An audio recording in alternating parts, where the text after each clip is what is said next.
Bonjour à tous, j'espère que vous allez bien pour votre premier cours en confinement pour cette année. On va pas changer les bonnes habitudes, vous prenez votre cahier de cours, mais au lieu d'écrire tout le cours comme d'habitude, eh bien vous allez coller cette feuille que je vous ai distribuée vendredi, qui va être la feuille que vous allez compléter progressivement dans le cours. Alors, nous allons parler aujourd'hui de développement. On va développer des expressions littérales.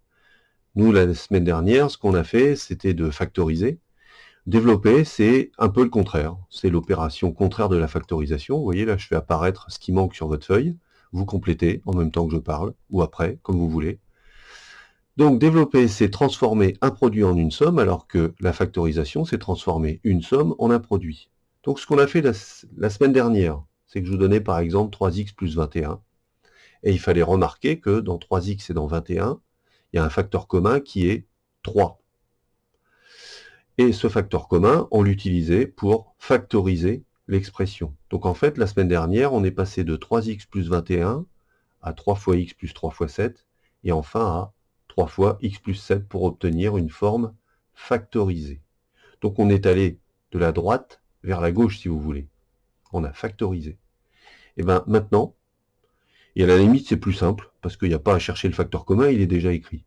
On va développer, c'est-à-dire qu'on va vous donner une expression comme celle-ci, et il va falloir la développer en en utilisant le facteur commun pour le multiplier à la fois par x et ensuite par 7. Donc 3 fois x plus 3 fois 7, ce qui fait 3x plus 21, qui est cette fois-ci une forme développée. Voilà. Bon, je continue. Si vous voulez, vous reviendrez en arrière sur la vidéo si vous voulez compléter votre cours. Maintenant, deux exemples. Il y en a un qui est déjà écrit sur votre feuille. Si on veut développer 7 fois x plus 8, vous pouvez tracer les flèches. Bon, voilà, elles sont déjà faites, mais sur un exercice, vous pourrez le faire. Donc, 7 est le facteur commun. Il multiplie à la fois x et 8. Donc, ça fait 7 fois x que j'ai écrit là, plus 7 fois 8 que j'ai écrit ici. La troisième ligne étant réservée à une espèce de simplification. Au lieu d'écrire 7 fois x, comme je vous l'ai expliqué longuement la semaine dernière, le signe de multiplication, dans ce cas-là, on ne l'écrit pas, on écrit directement 7x. Par contre, 7 fois 8, on peut le calculer, puisque 7 fois 8, ça fait 56. Alors, voyons voir comment ça se complique un petit peu, parce qu'évidemment, comme toujours en mathématiques, ça commence simple et puis ça se termine compliqué. Le 13, il multiplie moins 2t, et il multiplie aussi 5. Donc c'est la même chose, c'est un facteur commun. La difficulté ici, c'est le moins 2. Eh bien, on va faire comme d'habitude, on ne va pas faire différemment que l'exemple de gauche. Le 13 multiplie moins 2t, ce que je vais écrire, 13 multiplié, qui multiplie plutôt, moins 2t. Mais le moins 2t, je suis obligé de le mettre entre parenthèses, évidemment. Voilà, parce que sinon ça fait un peu beaucoup de signes qui suivent. Donc 13 fois moins 2t, et ensuite 13 fois plus 5. Donc plus 13 fois 5. Maintenant, on regarde ça. Évidemment, on ne va pas le laisser comme ça. Parce que 13 fois moins 2t, finalement, ça fait 13 fois moins 2 fois t. Et 13 fois moins 2, ça fait moins 26. Donc ça fait moins 26t. Plus 13 fois 5, 65.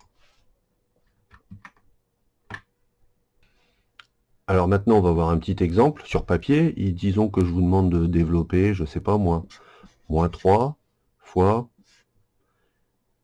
7 plus y. Je vais donc faire moins 3 multiplié par 7 et moins 3 multiplié par y. C'est pas la peine de mettre le plus entre les deux. Ça sert à rien, ça complique et ça change rien. Moins 3 fois 7, moins 21.